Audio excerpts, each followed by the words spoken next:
What's up, guys and gals? It's time for the latest chapter review for Strike It Rich, and this chapter review is for chapter 74, in which I thought we'd get a little bit more on the training with Kurushi. I thought we'd spend like 3/4, at least half of the chapter, talking about that, the training and stuff, and exactly what, maybe it was like two-step training, like, we're going to do this much, and then Kurushi was like, well, now that you've reached this level, you should be able to do this. However, be in mind that that's sort of the warning that the master gives sort of idea. Nope, I was not dismayed by, or disgruntled or anything, or any of the other diss words, by the fact that this was short, sweet, to the point, and it was just like, okay, she simply learned how to not rely on her eyes. I'm curious as to why Kurushi was against this type of training. Kurushi, of all people, knows what happens if you rely on one style of combat or one form or a lot of things. Having Nozomi here with a variation of the fist eye is just sort of like, well, she doesn't want. What happens if she gets incapacitated? What if one eye? What if she's got narrow vision? What if what is happening currently happens? Why would Kurushi not want her to train, especially under Kurushi's supervision? Why would he not want his student to train for that inevitability that is likely to happen in a street fight, in an underground fight, in a lot of these fights? You know what I'm saying? So I'm sitting here sort of going, what was that? Was that just that whole, what do they call it? Not a red herring, obviously, but that sort of, that cliffhanger hype.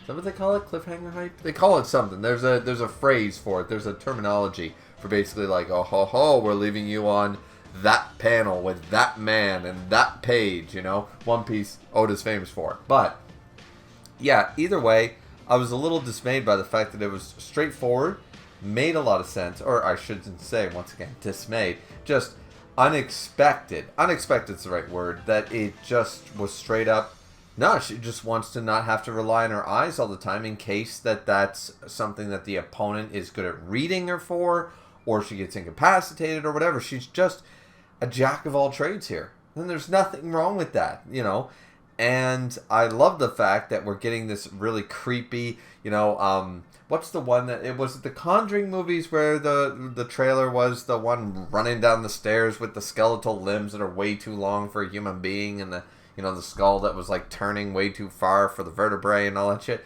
Was that the Conjuring? Was that a Conjuring trailer like 4 years ago or something? Anyways, reminding me of that. It's always, what's unsettling about these things in horror movies and why it's unsettling here and why it's creepy and why it looks, is because nobody cares about the fact this woman's doing it to herself. It looks unnatural.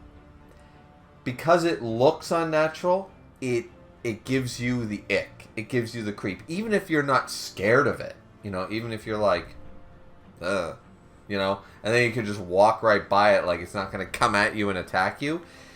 It's one of those fears that when something looks out of place, when something irrational, and as someone who's had sleep paralysis more than once in my lifetime, and the shadowy figure and all that stuff where your mind is trying to make sense of what's going on while technically asleep and stuff.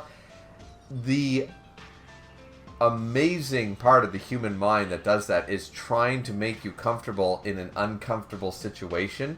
So it's trying to make sense of the unnatural. So when you see something and it doesn't look in its proper place, like that's why a baby or, a 1-year-old has no frame of reference or doesn't have enough frame of reference. The brain is not developed enough and has no frame of reference for what's natural and what's not. So if a baby was born to see everybody wearing, having feet for hands would look normal, and hands for feet would look normal growing up their entire life.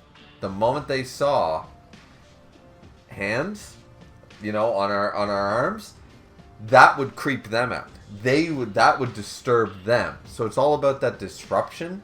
And the fact that we get that feeling, even if, as I said, even if you can watch a horror movie and just sit back and you can go to bed like a baby and stuff, that's not the point. It still looks off. It still looks wrong. It still disturbs your brain.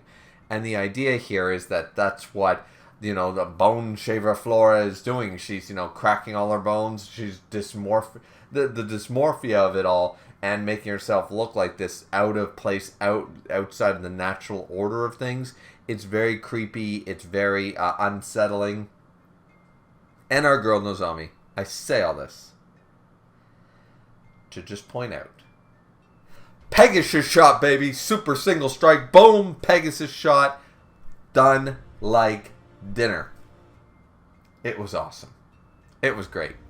Chapter 74 was like, okay, I'm on the back pedal. Okay, I'm weaving. I'm dodging. Even with my eyes in the way they are, you can't, that's no big deal and stuff like that. So she changes up her form. She creeps her out. She's unable to really deal with the fact that this woman is all about, and we get these very obviously gothic imagery. We get this creepy imagery of her with all the skulls and stuff like that. It's like bones. Flesh decays. Blood is gone in moments, but bones last for thousands, no, tens of thousands of years, because bones are all that matter in a human. Bones are all that counts. So that's why I took away all their needless pettiness, all their lives, and all their wants and desires. That's irrelevant. The bones are what matter. Bones are eternal. Bones last forever. And I want to see your skull, Nozomi. And he's like, I just love the deadbeat line. I love it. I love the line. I love the line where she just like, I am not here to play a game with like an animal or whatever. What exactly does she say? Say. I did not pull up the chapter, so I forget exactly what it is, but it's basically like, I'm done playing with animal, or I'm not here to, tame an animal or something like that, or something like that. And either way, it's a badass line. I'm butchering it to hell, but it was so cool when she says, like, I'm done playing with the animal, and boom! Just takes her right to the forehead, shot, down, Pegasus shot, you're done like dinner. And even, our beloved Granny is impressed by her. Of course, Hina is always impressed by Nozomi, and Nozomi's like, yes, our own owner and stuff at the final page is like our own owner of course, Valkyria and stuff like that. She just did a number on this, and she wins the round, and woo, and the crowd goes wild and stuff. And I'm like, yeah, you know what? I thought this would go another chapter at least. I thought we'd get like half to 5/8 of the chapter would be the training, and then we would get a small comeback from Nozomi, and then we would conclude this fight at the end of the next chapter. But hey, this worked out well. Just a little bit faster pace than I assumed. That doesn't mean it's a bad thing. It's good. It's solid. Nozomi strut her stuff. And yeah, that Pegasus shot. I love it. I love that. That double page. Boom! Fuck you. Like, I'm done taming an animal. I'm done playing with an animal. I'm not fighting. Like, I'm here to fight martial artists. I'm not here to hunt animals. Boom! And just takes her out. Like, you are not worth my time. Yes. Yes. Because I love Nozomi's facial expression. I love how when she's sure of herself, it's deadly. It's going to land. She's never going to do one of those, like, dragon shot. It misfired. No. Her Pegasus shot ain't going to misfire. When she talks shit, you can take it to the bank. Because this whole fight, she was like, oh shit. Because she's humble. She's legit.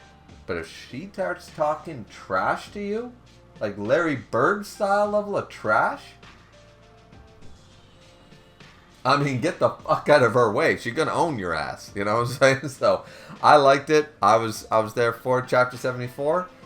I'm happy with it. What do you guys think, though? Let me know down in the comment section down below. It apparently on the scans that I read, it said part 1.